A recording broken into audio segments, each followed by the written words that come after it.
नजर डालेंगे आज की बड़ी खबरों पर। देश में बढ़ते बस एक्सीडेंट्स को लेकर केंद्रीय सड़क एवं परिवहन मंत्री नितिन गडकरी ने शुक्रवार को चिंता जताई।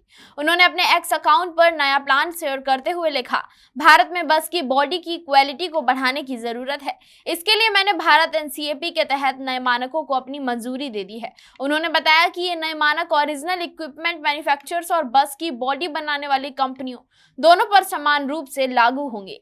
हालांकि मानकों में क्या बदलाव किया गया है, इसकी अभी जानकारी नहीं दी गई है। गडकरी ने बताया, ये बदलाव बस दुर्घटनाओं की बढ़ती संख्या को देखते हुए एक बड़ा कदम है, जो सड़क सुरक्षा के लिहाज से काफी जरूरी है। इससे बस में सफर करने वाले लोगों को सुविधा और आराम का एहसास होगा। साथ ही इससे बस एक्सीडेंट्स के दौरान उनकी सेफ्टी भी बढ़ जाएगी। गडकरी देश में बसों की कंडीशन पर पहले से सवाल खड़े करते आए हैं। उन्होंने बस बनाने वालों और ओईएम से लगातार ये अपील की, वो अंतर्राष्ट्रीय मानकों के मुताबिक बसों की क्वालिटी में सुधार करे। इस बार इसी दिशा में काम होगा। उनका मानना है कि देश की ऑटो इंडस्ट्री में ओईएम के पास क्वालिटी बढ़ाने को लेकर अच्छा मौका है, लेकिन उनका प्रदर्शन बहुत खराब है। ये पहली बार नहीं है जब नितिन गडकरी ने सड़क हादसों को लेकर चिंता जताई है और उनके सॉल्यूशन पर बात की है। इससे पहले एक प्रोग्राम के दौरान उन्होंने कहा था कि मैं ट्रांसपोर्ट मंत्री हूँ, मुझे बड़ा दुख है कि हर साल देश में 5 लाख सड़क हादसे होते हैं, जिनमें 1.5 लाख मौतें होती हैं। उन्होंने कहा कि मैं अच्छा काम कर सका, लेकिन मैं इन हादसों को कम नहीं कर सका।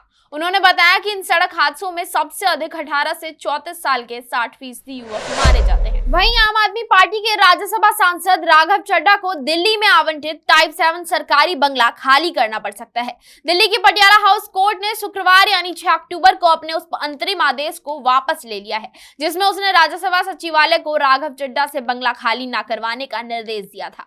कोर्ट ने कहा कि राघव चड्ढा को टाइप 7 बंगले में रहने का विशेषाधिकार दिया गया था। वो बंगले में रहने के अधिकार का दावा नहीं कर सकते। राज्यसभा सचिवालय ने 3 मार्च को आप सांसद राघव चड्ढा के टाइप 7 बंगले का अलॉटमेंट रद्द करते हुए बंगला खाली करने का नोटिस जारी किया था। इसके खिलाफ राघव चड्ढा कोर्ट पहुंचे थे। आप सांसद ने कोर्ट में बताया था कि बतौर सांसद अभी उनका कार्यकाल 4 साल से ज्यादा समय का बचा हुआ है, ऐसे में उन्हें बंगले में रहने का अधिकार है। हालांकि कोर्ट ने उनके इस दावे को खारिज कर दिया। कोर्ट के आदेश के बाद राघव चड्ढा ने एक बयान जारी किया। उन्होंने कहा, राज्यसभा के 70 साल से ज्यादा समय के इतिहास में ऐसा पहली बार हुआ है जब एक राज्यसभा सदस्य को उसके आवंटित आवास से हटाने की मांग की जा रही है। उन्होंने इस फैसले को मनमाना बताया।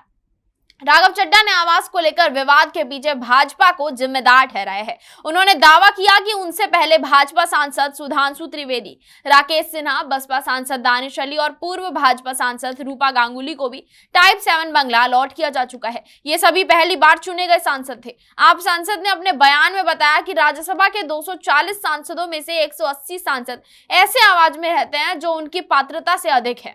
इनमें से सिर्फ उन लोगों को टारगेट किया जा रहा है जो केंद्र सरकार के खिलाफ आवाज उठाते हैं। वृंदावन परिक्रमा मार्ग में वृंदावन खादर मोर कुट्टी के पास श्री राकेश सैनी और नरेश द्वारा पानी घाट चौराहा के समेत अवैध निर्माण ग्राउंड फ्लोर तक करा गया, जिसके विरुद्ध प्राधिकरण ने वाद संख्या 202/195 दायर किया और निर्माण कार्य को बंद करने के लिए कहा, परंतु निर्माणकर्ता के द्वारा कार्य को बंद नहीं किया गया।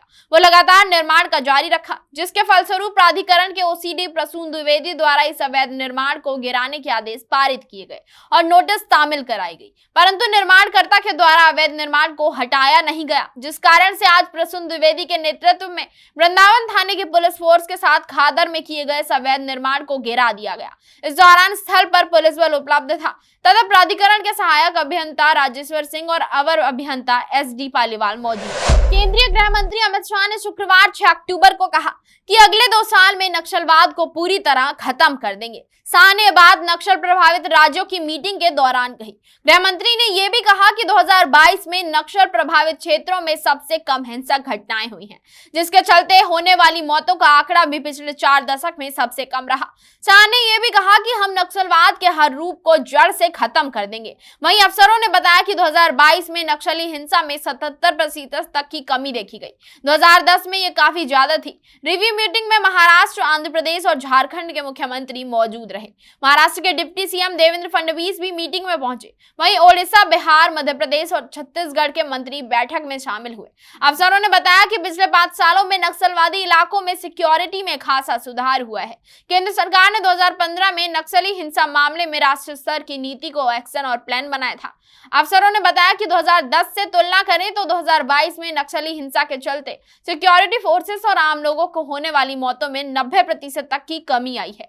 गृह मंत्रालय के डेटा के मुताबिक 2004 से 2014 तक 17,669 नक्सली घटनाएं हुई और 6,984 मौतें। वहीं 2014 से 15 जून 2023 तक नक्सली हिंसा की 7,000 घटनाएं हुई और 2020 लोगों की जान गई। हरियाणा के सोनीपत के गांव बड़वासनी के नजदीक 5 महीने में दूसरी बार करियर लिंक नहर टूट गई।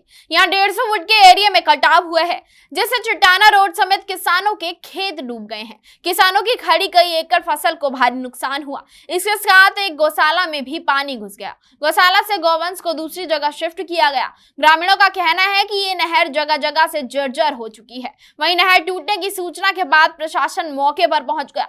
यहाँ पहुंचे एक अधिकारी का कहना है असामाजिक तत्व द्वारा नहर तोड़ी गई है। ये नहर इसी साल 13 जून को भी टूटी थी। यहाँ सीएलसी नहर में करीब 100 फुट का कटाव हुआ था। बड़वासनी गांव समेत कई गांव के क्षेत्र की खेती की जमीन और फसल जलमग्न हो गई थी। गौशाला में कई फुट तक पानी भरा था तो सड़कें भी पानी के कारण तालाब में तब्दील हो गई थी।